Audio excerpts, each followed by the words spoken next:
தமிழ்நாடு மீனவர்கள் மீது தாக்குதல் நடத்தும் இலங்கை கடற்படையையும் அதனை தடுக்க தவறிய ஒன்றிய அரசையும் கண்டித்து ராமேஸ்வர மீனவர்கள் காலவரையற்ற வேலைநிறுத்த போராட்டத்தில் ஈடுபட்டுள்ளனர்.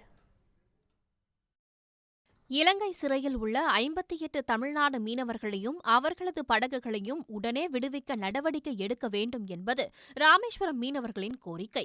அதேபோல் இலங்கை கடற்படையின் அத்துமீறல்களை தடுத்து நிறுத்த உறுதியான நடவடிக்கை எடுக்க வேண்டும் என்பதும் மீனவர்களின் கோரிக்கையாக உள்ளது. இதனை வலியுறுத்தி ராமேஸ்வரத்தில் மீனவர்கள் காலவரையற்ற வேலை நிறுத்தத்தை தொடங்கியுள்ளனர். 800க்கும் மேற்பட்ட விசைப்படகுகள் கடலுக்கு மீன்பிடிக்க செல்லாமல் கரையோரம் நிறுத்தி வைக்கப்பட்டுள்ளன.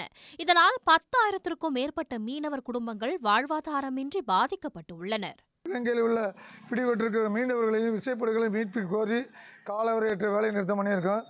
8ஆம் தேதிக்குள்ளே அவர்களை விடுதலை பண்ணலைன்னா 8ஆம் தேதிக்கு மேலே ஓட்டுச்சீட்டு ஆதார் கார்டு எல்லாத்தையும் கவர்மெண்ட் ஒப்படைக்கிறதாக அறிவிச்சிருக்காங்க. இந்த 8ஆம் தேதிக்குள்ளே மத்திய மாநில அரசுகள் போர்க்கால அடிப்படையில் இந்த மீனவர்களையும் படகுகளையும் மீட்டு கொடுக்கணும். இது தொடர் வண்ணமாகவே நடந்து கொண்டு இருக்குது. மீனவர்கள் மத்தியில் மிகப்பெரிய ஒரு அச்சுறுத்தலையும் வேதனையும் கொடுத்துட்டு இருக்கு. ஒவ்வொரு நாளும் கடலுக்கு போயிட்டு வருவாங்களா வரமாட்டாங்களா என்கிற செய்தியை மீனவர்களை அனுப்பிவிட்டு கணவன்மார்களுக்கு தாய் தகப்பனுக்கு ஒரு பெரிய ஒரு கேள்விக்குறியாகவே இருக்குது. வந்துட்டாங்களான்னு கேட்டால் தான் அவங்களுக்கு ஒரு ஊர்ஜினா. இலங்கை கடற்படையின் அத்துமீறல் தொடர்பாக தொடர்ந்து கோரிக்கை விடுத்தும் ஒன்றிய அரசு கண்டுகொள்ளவில்லை என்று போராட்டத்தில் ஈடுபட்டுள்ள மீனவர்கள் கூறியுள்ளனர்.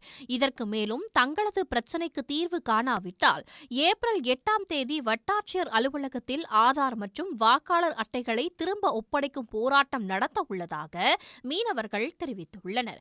அத்துடன் மக்களவைத் தேர்தலை புறக்கணிப்போம் என்று அவர்கள் எச்சரிக்கை விடுத்துள்ளனர். மீனவர்கள் வேலை நிறுத்தத்தால் தினமும் 1 கோடி ரூபாய் அளவுக்கு மீன்பிடி தொழில் மூலம் கிடைக்கும் வருவாய் இழப்பு ஏற்பட்டுள்ளதாக கூறப்படுகிறது. உடனுக்குடன் செய்திகளை தெரிந்து கொள்ள சன் நியூஸ் பெல் ஐகானை கிளிக் பண்ணுங்க.